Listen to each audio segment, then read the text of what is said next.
दोस्तों नमस्कार, स्वागत है आप सभी का। एक बार फिर से आई चलते हैं बिहार की ताज़ा खबरों की। लेकिन उससे पहले अगर आपने अभी तक इस चैनल को सब्सक्राइब नहीं करो, सब्सक्राइब कर लें, जिससे कि आपको बिहार की ताज़ा खबर रोजाना मिलती रहे।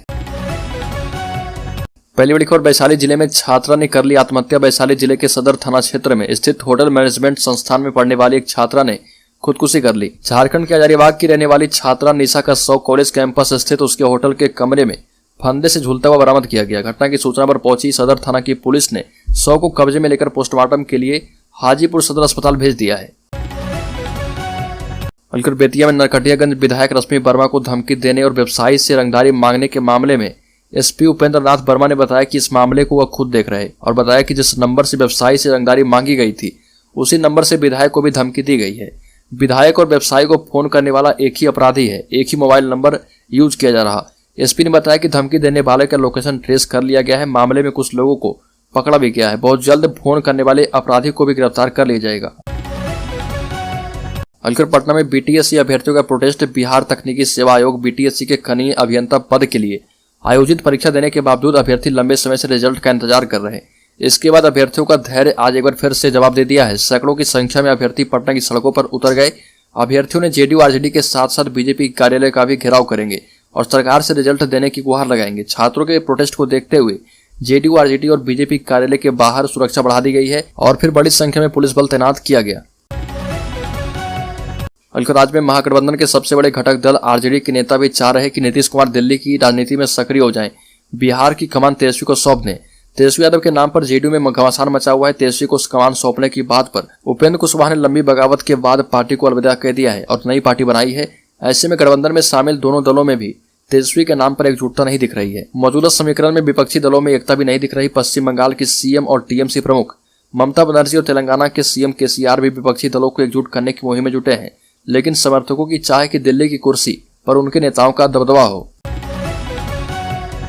अलकर 26 फरवरी से शुरू हो जाएगी हेल्पलाइन नंबर 1930। साइबर क्राइम के शिकार लोगों को मिलेगी मदद।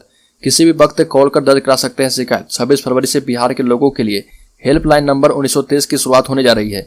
उद्घाटन के लिए तारीख की घोषणा कर दी गई है। इसके लिए पटना में स्थित आर्थिक अपराध इकाई ईओयू में एक बड़ा कॉल सेंटर बनकर तैयार हो चुका है। हेल्पलाइन 1930 के लिए काम करने वाली टीम और सिस्टम पूरी तरह से रेडी है। बिहार पुलिस दिवस के मौके पर इस नई व्यवस्था का उद्घाटन किया जाएगा।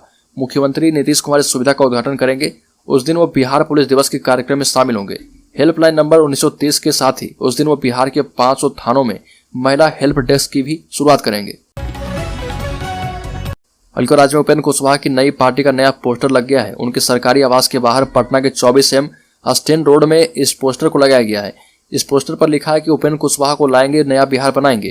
पोस्टर के निवेदक है राष्ट्रीय लोक जनता दल बिहार और ये उपेंद्र कुशवाहा की नई पार्टी का नाम है। कुछ दिन पहले नीतीश कुमार से जेडीयू में अपनी हिस्सेदारी मांगी, जो उन्हें नहीं मिली, जिसके बाद वो पार्टी से अलग हो गए। 18 साल में यह तीसरी बार था जब उपेंद्र कुशवाहा ने नीतीश कुमार का साथ छोड़ा है। इससे पहले उन्होंने 2005 और 2013 में नीतीश का साथ छोड़ा था।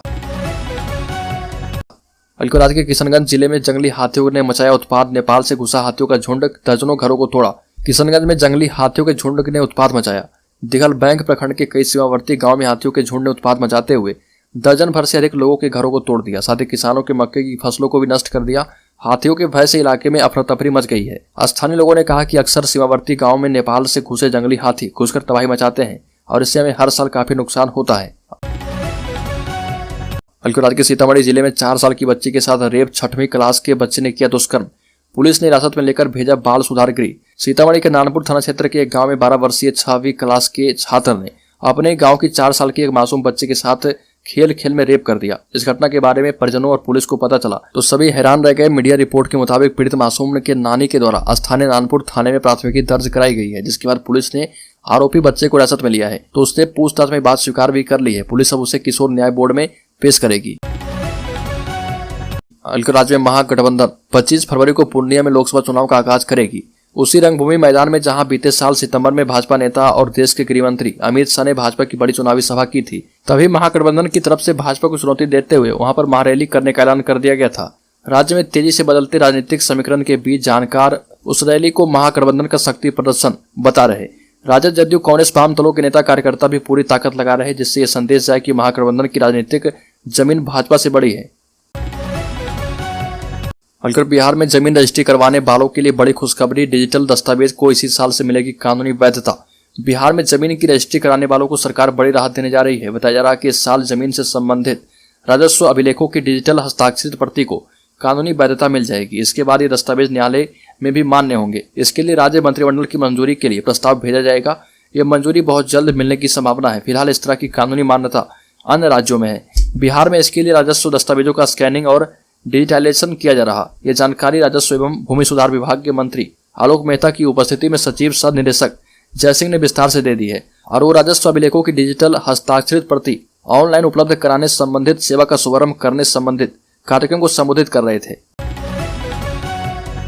अलीगढ़ के पटना जिले में 35 और मोतिहारी जिले में 117 ईंट भट्टों को खान विभाग ने भेज दिया नोटिस। 7 दिनों में हो सकते हैं बंद। राज्य सरकार के द्वारा ईंट भट्टों पर लगातार शिकंजा कसा जा रहा। खान एवं भूतत्व विभाग ने पटना में 35 और मोतिहारी में 117 ईंट भट्टों को नोटिस भेज दिया है। 7 दिन में रॉयल्टी नहीं देने पर इन सभी को बंद कराने का निर्देश दिया गया है। पटना जिले के 35 भट्टों पर प्राथमिकी दर्ज कराई गई है। विभाग ने नए सिरे से पटना जिला को निर्देश दिया है कि प्राथमिकी दर्ज करने की अपेक्षा आदेश के मुताबिक भट्टों को बंद कराया जाए, साथ ही निर्मित ईंटों को जब्त कर लिया जाए। बताया जा रहा है कि विभाग के द्वारा ईंट भट्टों को नोटिस मिलने के बाद से उसमें हड़कंप मच गया है। इस बड़ी कार्रवाई से ईंट के दाम पर भी असर पड़ने की संभावना है। अगर मुंगेर जिले में मोमोज खाकर लौट रही मैट्रिक परीक्षार्थी के साथ सामूहिक दुष्कर्म, कांवरिया पद पर फेंकर भागे। मुंगेर के तारापुर पुरानी बाजार में मोमोज खाने निकली एक नाबालिग का बाइक सवार युवकों ने अपहरण कर लिया और सुनसान इलाके में ले जाकर गैंगरेप किया। इसकी सूचना मिलते ही तारापुर पुलिस हरकत में आ गई है और कार्रवाई करते हुए 3 युवकों को गिरफ्तार किया है, जबकि एक युवक की गिरफ्तारी के लिए पुलिस छापेमारी कर रही है। पीड़िता मैट्रिक परीक्षार्थी बताई जा रही। बल्कि जदयू छोड़ने और अपनी नई पार्टी की घोषणा करने के बाद उपेंद्र कुशवाहा ने नीतीश कुमार और जदयू को लेकर बयान दिया। साथ ही उन्होंने 2024 में होने वाले लोकसभा चुनाव में नरेंद्र मोदी को लेकर भी अपनी प्रतिक्रिया दी। उपेंद्र कुशवाहा ने कहा कि वर्तमान राजनीतिक परिस्थितियों में यह देख रहे कि 2024 के लोकसभा चुनाव में भी नरेंद्र मोदी को कोई चुनौती नहीं दे सकता। उपेंद्र कुशवाहा ने कहा कि भाजपा के विरोध में खड़े दलों में प्रधानमंत्री पद के दावेदारों की संख्या 8-9 हो गई है। ऐसे में मोदी को चुनौती कौन देगा। उपेंद्र कुशवाहा ने यह भी कहा कि अब नीतीश कुमार के बस में कुछ नहीं है। हाँ, व्यक्तिगत रूप से वो हमेशा नीतीश कुमार के करीब रहेंगे। अगर आवश्यकता पड़ी तो वो खून भी देंगे, लेकिन अब राजनीतिक संबंध नहीं रखेंगे।